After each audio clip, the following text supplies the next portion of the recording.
Okay friends, आगे हम बढ़ते हुए अगली चीज जिसको हम डिस्कस करने जा रहे हैं वो ये है कि हम कितने तरीकों से या किस तरीके से हम किसी एक सेल से दूसरे सेल पे या डिफरेंट सेल्स पे हम मूव कर सकते हैं इन स्प्रेडशीट, जिसमें सबसे पहला और आसान तरीका जो आपके पास मौजूद होता है वो होता है आपका माउस, जिसके थ्रू आप जिस सेल पे भी जाना चाहते हैं उस सेल पे आप क्लिक कर सकते हैं और आप एक सेल से दूसरे सेल पे मूव हो सकते हैं।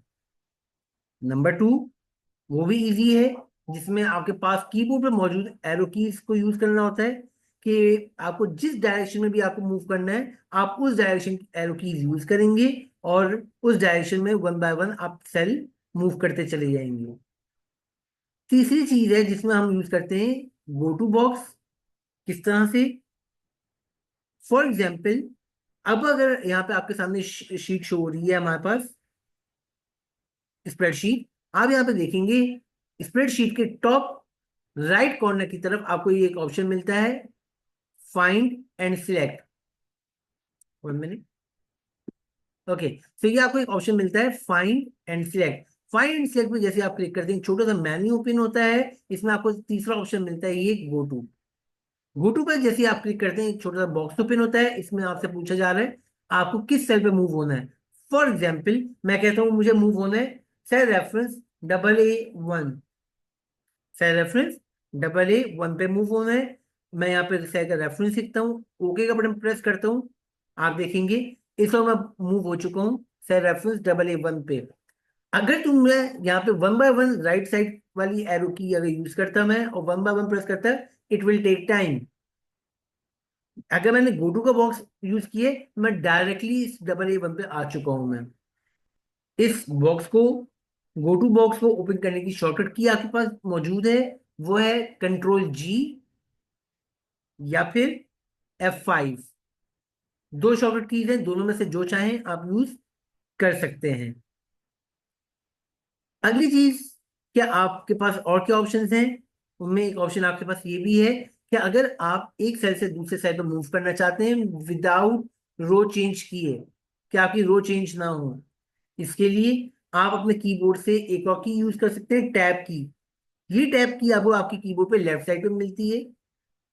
अगर तो आपको राइट साइड पे मूव होना है तो आप टैब की यूज कर सकते हैं। लेफ्ट साइड पे मूव होना है तो शिफ्ट टैब यूज कर सकते हैं आप, और एक सेल वन बाय वन एक सेल से दूसरे सेल पे मूव कर सकते हैं। आपके जहन में एक सवाल आ सकता है कि सर, ये काम तो हम एरो की से भी कर रहे थे, इससे क्या डिफरेंट है? इसमें क्या डिफरेंस है? इसके लिए आपको थोड़ा वेट करना पड़ेगा। कुछ चीजें जब आगे बढ़ेंगे हम कुछ चीजें मजीद सीखेंगे। खासतौर पर अगर मैं यहाँ पे बात कर सकूं फॉर्मूलों की, वहां पे इसका आपको इम्पैक्ट दिखेगा कि एरो की से क्या चीज नहीं हो सकती और टैब की से हम क्या चीज कर पाएंगे। तो उसके लिए थोड़ा सा वेट करना पड़ेगा, जब हम फॉर्मूले स्टार्ट करेंगे वहां पर इसका डिफरेंस मैं आपको समझा दूंगा। फिलहाल ये समझ लेते हैं कि जिस तरह से आपके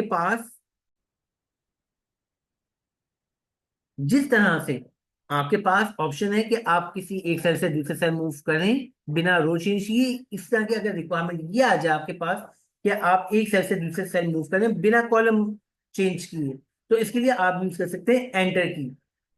सिर्फ एंटर की आप प्रेस करेंगे तो आप डाउनवर्ड मूव करेंगे। शिफ्ट के साथ एंटर प्रेस करेंगे तो आप अपवर्ड मूव करेंगे। So this is also a method.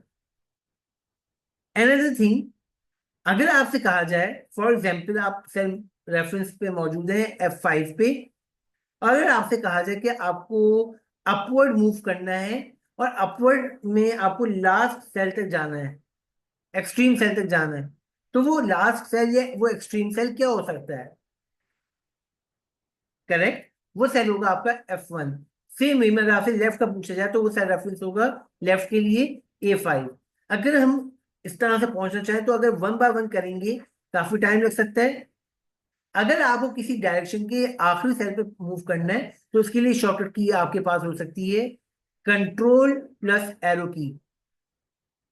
Control के साथ जिस डायरेक्शन की भी आप एरो की यूज करेंगे उस डायरेक्शन के आखिरी सेल पे आप पहुंच जाएंगे। फॉर एग्जाम्पल अगर मैं यूज करूं कंट्रोल के साथ डाउन एरो की, देखें मैं अपनी वर्कशीट के लास्ट सेल पे आ चुका हूं, जिस कॉलम में था उस कॉलम के लास्ट सेल पे आ चुका हूं।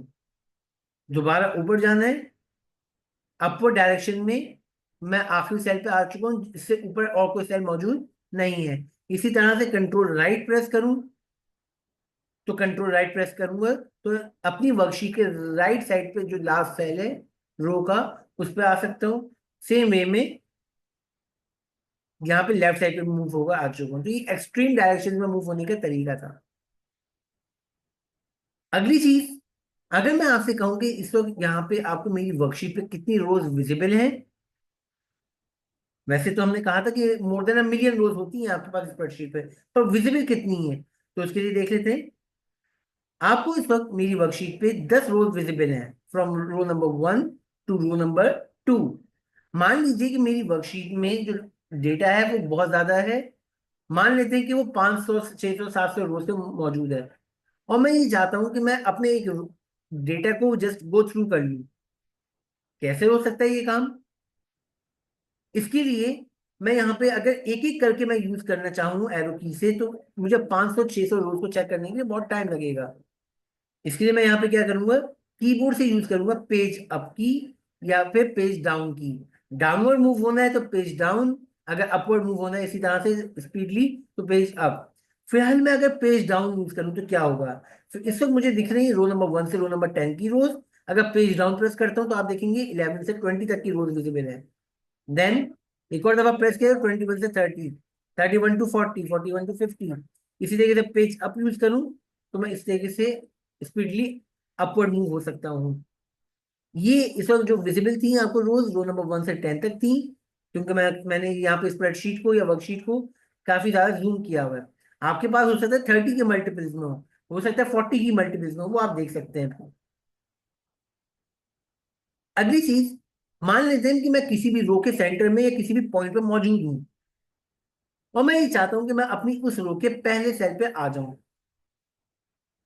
तो यहाँ पे एक और ऑप्शन या एक और बटन यूज किया जा सकता है जो कीबोर्ड पे आपके पास एरो कीज के ऊपर मौजूद है, वो है होम बटन। अगर ये आप होम की यूज करते हैं, होम की यूज करने से होगा ये कि आप अपनी जिस रो में भी मौजूद है उस रो के अगर पहले सेल पे आना चाहते हैं तो आप डायरेक्टली उसके पहले सेल पे आ जाएंगे। सी, और इसी तरह से अगर आपसे कहा जाए कि आप अपनी पूरी वर्कशीट के किसी भी पॉइंट पे किसी भी सेल पे मौजूद हैं और आप अपनी वर्कशीट के पहले सेल पे आना चाहते हैं जो कि हमेशा होगा सेल रेफरेंस A1, तो उसके लिए आप यूज करेंगे कंट्रोल होम की। ये मैंने यूज कर रहा हूं कंट्रोल होम की, कि मैं जहां कहीं भी होऊंगा यहाँ पे अपनी वर्कशीट के पहले सेल रेफरेंस पे आ जाऊंगा। सो स्टूडेंट्स, यहाँ पे हमने डिस्कस किया है कि किस तरह से हम अपनी वर्कशीट पे एक सेल से दूसरे सेल पे मूव कर सकते हैं मुख्तलिफ अंदाज में। आई होप कि आप लोगों को क्लियर हुआ होगा। सी यू इन नेक्स्ट वीडियो।